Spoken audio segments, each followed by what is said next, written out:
I'm Victoria, this is Lily, and today we're having a story time. Dun, dun, dun. First of all, I want to start by saying, I mean no offense to anybody that I worked with at this time.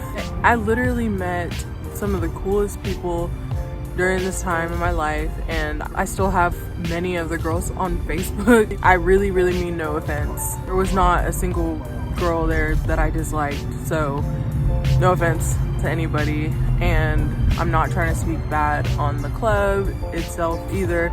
I'm just speaking on club life as a whole. Owner, if you're watching this as well, I mean no offense to you. Don't come for me. You scare me.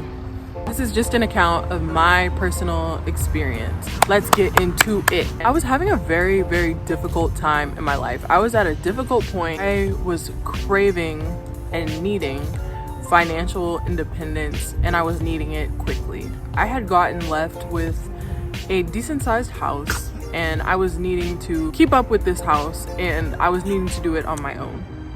And so I'm just trying to be very vague. It was a rough time. Your girl was going through it. I definitely had the need for, everybody wants to be financially stable. Everybody wants to not have to worry. I was at this juncture where I was needing fast cash. I had a friend, a really good friend. I knew she worked at this club. I already knew this. She had been going for a while. Honestly, at first I was like, she's crazy. This job is crazy. No, I never in a million years would have thought that I would have asked for a job. She had jokingly asked her boss if I could work there, and I was like, yeah, haha, whatever. Like, I talked to him over FaceTime or something, and he was like, oh yeah, like she can work here. And I just kind of laughed it off because I was like, yeah, I'm not gonna work there. Okay, so this one day I woke up and I was just thinking, I need some money, I need a job, I need a lot of money, let's go. So I had this really giant furry coat, and it was like a leopard print, big, fabulous, I just got divorced coat. So I put it on. I went next door. She was my neighbor. As I heard her outside, I was like, I need this job. I'm going to work with you the next day that you work. So I did make it known I did not want to be a dancer. That was just not something that I wanted for myself. And no offense to anybody who was a dancer, is a dancer, wants to be a dancer. No offense to any of y'all. In life, you have to set boundaries. Boundaries, that's how you protect yourself. You have to be your own biggest advocate. So to me, that's just a boundary that I knew that I needed to set if I was gonna go work here. So I said I did not want to be a dancer. There was a position for waitressing and bartending, and I was like, I want to be the bartender. They didn't even serve alcohol, so the job was taking the patrons' money at the door. I think it was like $20 to get in. It was like, take their money, mark their hand to say that they paid to get in. If they needed change, like change for some ones, if they needed some ones, I was the girl. I was the barmaid, as the owner called me. I've never heard that term. My job was pretty similar to the dancers in routine. Like, I'd get to work, I'd go get dressed in the room, and at the time I didn't have any outfits to wear really. Like, they all have all these extravagant outfits. Borrow a bodysuit, I think it was like from Shein or something, and it crossed over like this. Pretty much I was just wearing like a bodysuit and I think she let me borrow like some boots. So I wasn't just naked. I never was naked, but no offense to anybody that was naked. Anyway, the job was new and exciting to me. I never really had even been to a strip club on my own. So walking in there, I was like, okay, this is pretty cool. And then you get met with people telling you you're beautiful constantly. I mean, because that's what the job is. And it's not real. But the validation that you can get from the job is addicting. The money is addicting. In a new environment, it's addicting. It was like a life I had never known. Pretty much when I first started the job, the first thing they asked me was I Blexican? I was like, no. I asked my friend, like, oh, did you tell them like I was Blexican? And I don't even remember how that conversation went or ended. Anyway, they asked me like, what's your name gonna be? And I was just like, I hadn't really thought about that, and I didn't realize I had to come up with a name, like kind of like a dancer's name. For my whole life I was like a big Lana Del Rey fan, and so I was Lana. That was my name. I was Lana. That was the persona I took on. And through the course of working there, that was my name. The job paid well. It was $10 an hour. I think the shift was about from maybe 5, or I could have got there early. I never got there early. I was always late. LOL. But the customers usually didn't start coming in until maybe like 6 or 7, but I would get there maybe like 5:30, and then be there till maybe like 2 or 3. So that's pretty good, like $10 an hour plus tips. And the tips were good at first. The money was pretty good at first. I mean, hundreds of dollars in a night. The money was good. This is the crazy part. On my very first day, whew, that breeze. You feel the breeze? Ah. You like the breeze?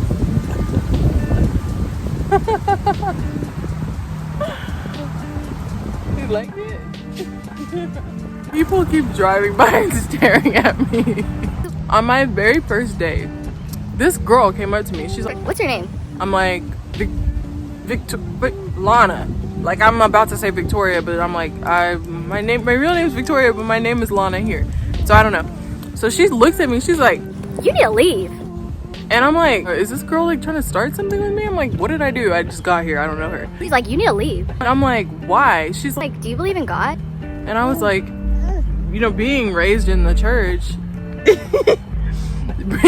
being raised in the church, I was like, yeah, of course I believe in God. And she was just like, "Then you need to leave. Do you know Jesus?" I'm like, yes. You need to get out of here. And I'm like, okay. She definitely seemed like she was probably under the influence or something, because she was kind of like getting to be belligerent with me. Like, she grabbed me by my shoulders and she's like shaking me. He's like, "You need to leave." And I was like, somebody get this girl. I was like, who is this? And like, nobody really seemed to know who she was or anything. And my friend who had worked there for years, I was like, who is that girl? And she was like, I don't know. Like, she just kind of brushed it off. Like, nobody really seemed to think that was like a big deal or anything, which I thought was really strange. But yeah, this girl like was harassing me, and she was like, "You will die here." That's what she told me. You're gonna die here, like on some American Horror Story murder house. The first scene, I don't know if anyone, "You're gonna die in here." The little girl's like, "You're gonna die in here." It was on some that, like, she was sitting there telling me I'm going to die if I stay there. She was like, "Get out of here, run as fast as you can, never look back, never come back here." And she just kept telling me that. And she was like, "Are you gonna come back here?" And I was like, look, I mean, I didn't know her. I was just like, I don't know. I need money. Are you gonna pay my bills? And she was just like, "Never come back here." And then she was gone. I don't know. I just kind of like had got caught up in doing my shift, and I didn't see her again. And I never saw that girl again. I didn't know her name. Nobody ever brought her up. In the course of me working there, I never saw that girl again. So to me, I don't know if that was some kind of weird, I don't know if it was an angel, I don't know if she was God sent, I don't know what the deal was, but she planted a seed in me, because that was the only kind of negative part of being there that I saw. Everything else was all bright and new and fun, but that girl telling me the truth of what that place was really gonna be like for me, it kind of shook me. I was like, okay, this is so weird. And to this day, I still think that situation is weird. I literally tell that story because I'm like, this girl, I had not even been in there maybe an hour before this girl was shaking me, telling me I'm gonna die in there. So that was crazy for sure. As the months went on, I was being pushed to come out from behind the bar. I was being asked over and over. First it was kind of jokingly like, "Oh, when are you gonna dance?" Then it was kind of like, "You need to dance." And then it started to become where I would come to work, I would come all the way, get dressed, come all the way to work just for them to say, "Actually, we want you to waitress tonight." And if I wasn't gonna do dances or anything like that, I wasn't gonna make any money. So I would just be like, "Okay, I'm leaving, let me know when I can bartend again." And it took me a little bit to catch on to the fact that they were trying to push me. They were trying to violate my boundaries that I had set by pushing me. So that was kind of the start of where my money kind of started to not be so consistent and stable, was because I was losing out on these nights where, I was not able to bartend, and that was where the money was at for me, because I was not dancing, and that's not something I wanted to do. It even got to the point where literal customers were like, regular customers who had joked like, "Oh, when are you gonna dance?" Or, "When am I gonna get to see you dance?" Like, they even started getting to the point where they were not nice with me anymore, because I think they kind of just were like, yeah, like they were done. They saw that they weren't gonna get anything out of me. They saw that I wasn't gonna get on stage. Like, I had nothing to offer them except for to stand there and get on their nerves by telling them that I will never get up there on that stage. It got to a certain point where I was literally telling them like, hey, when are you gonna dance? on the second day, the second month of never, I was starting to get a little attitude about it, because I was just like, what part of no do you know, like, what part of no do you not understand? That brings me to anybody that pushes your boundaries or does not respect your boundaries. That's not somebody you need to be around. People who care about you and people who want to see you live your best life will not push your boundaries or disrespect any line that you have set for yourself. Would you like to read the Bible? Oh, what happened? What happened? Anyway, okay, so I'm trying to be serious. Okay, so that brings me to the drugs and the alcohol. Drugs and alcohol run rampant in that place. Rampant. There were a few girls that I saw, or there were a few people I saw that maybe didn't, but at some point they did give in and they did start using. I mean, it's really sad, because it's like, even if you set up those boundaries, you can't be around in that environment for days and hours on end. You are your environment. If you're around that long enough, most likely, it's like playing roulette. Like, most likely you will give in and you will partake in the tomfoolery that is consuming drugs and alcohol like that. I mean, it will get to you. It's a dark path. And so that's the environment that, in working in a strip club, you kind of risk putting yourself in. Now, there was one girl, I do not know who she was, I don't know her name, but she had like this one day, it was like her last day dancing, and then I think she went on to be like a dentist or something. Literally, I don't know, I was literally shook. I was like, okay, but that is very rare that you will find somebody who is able to do that, because it is like you're running a course and people are boom, like, you gotta blow here, you gotta blow here.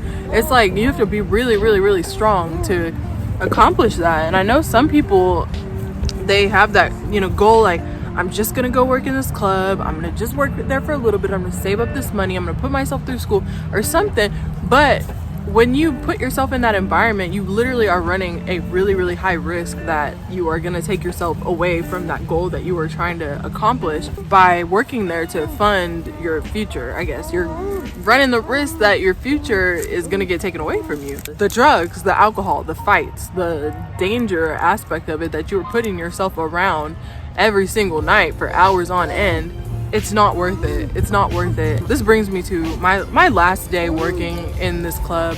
I was pretty tired. I was pretty done. I was not making as much money because I was not doing what these people wanted me to do. I was not cooperating, and I was not dancing like the little monkey that they wanted me to dance like. My last day, yeah, I was pretty fed up, and I was going around making my rounds to get trash and stuff, and there was this one table of people that was literally really drunk, and they were being kind of belligerent, and they were not cooperating they were not giving me their trash and stuff. So I was just like, okay, whatever, I'm gonna come back, go all the way around the room, and then come back to these folk because they're not cooperating. So I went all around the room, and then I came back to them, and then one guy, he was not even mad, like, we were not fighting, we were not arguing, he just stood up. I cannot make this up. He stood up, and I had my hair straightened, and I had like one of those clip-on long ponytails, like Ariana Grande style, and he literally wrapped his arm around my ponytail, like, whoosh, and he yanked me to the ground. My back was like, I was like, literally yanked me to the ground, almost to the ground. I caught myself because I caught that core strain. I caught myself, and I am not proud to say this, but I hopped up and boing, boing, boing. I binked him. I decked him. Hit him with that 1-2. It was just a 1. I hit him with that. I don't know how you say that, but I booped him. Bing! And then I went and told my manager. I went and told him, hey, this dude just like literally assaulted me. And he was like, they literally laughed at me. I kid you, I cannot make this up. It doesn't really surprise me, but it surprised me in the moment. I was just like, you know what, whatever. Because I had seen girls get roofied. I'm not making this up. I had seen girls get roofied. I had seen people carried out, passed out. I mean, I had seen some things. So I guess it shouldn't have shocked me that they didn't care. So yeah, pretty much I was done. That was my last day there. I was like, no, I know I did not get assaulted right now, and nobody cares. I know at one point there was even a girl who like walked out into traffic and died. I don't remember if it was there. It was like right before I worked there, but you know, they just took her name off her locker and stuff. And I remember, you know, some of the girls feeling like that was insensitive, but like they didn't care. And then that's when I kind of started thinking, they don't care if I live or die. I'm like nothing to them, and that's not the environment that I need to be around. You should want to surround yourself in life with people who care about you, people who want what's best for you. I did a little search on working in a strip club, kind of story times, and most of the posts that I saw that were recommended were like girls like this with money, and like just kind of like showing it in a positive light. So I kind of wanted to put an honest story time out there that I'm sure I'm not the only one. I just didn't see one when I searched right now, but I just wanted to put something out there that kind of shows the real, like my real story with this, that this was one of the darkest times of my life, and no amount of money was worth it. No amount of money. You couldn't pay me $1 million to go back over there. I don't want to gain the whole world and lose my soul. I know that when I was a young girl, maybe like 16, 17, I used to joke with my friends about, let's just become strippers. So to any young girls out there thinking about doing something like that, I urge you, just not to. Find something that you like to do. Find what you love to do and put your whole being behind that. So anywho, that is my story time about when I worked in a strip club. I was a little bit hesitant to even do this story time, but I decided to go ahead and do it because I just feel like if I had seen somebody living this sober, positive, if I had seen someone living their best life, and I had seen, they have kind of a funky past, that would have motivated me, because I know there were times where I felt like I'm too far gone, or I'm too this, I'm too that. Like I could never be up there where she is. I wish I had seen somebody be a positive influence, but also like not hide their past and show that like you got this. So if you find me on Instagram, you can scroll you can do all the scrolling you want and be entertained by my crazy past, because I'm not deleting any of those pictures, because if I could help one person by showing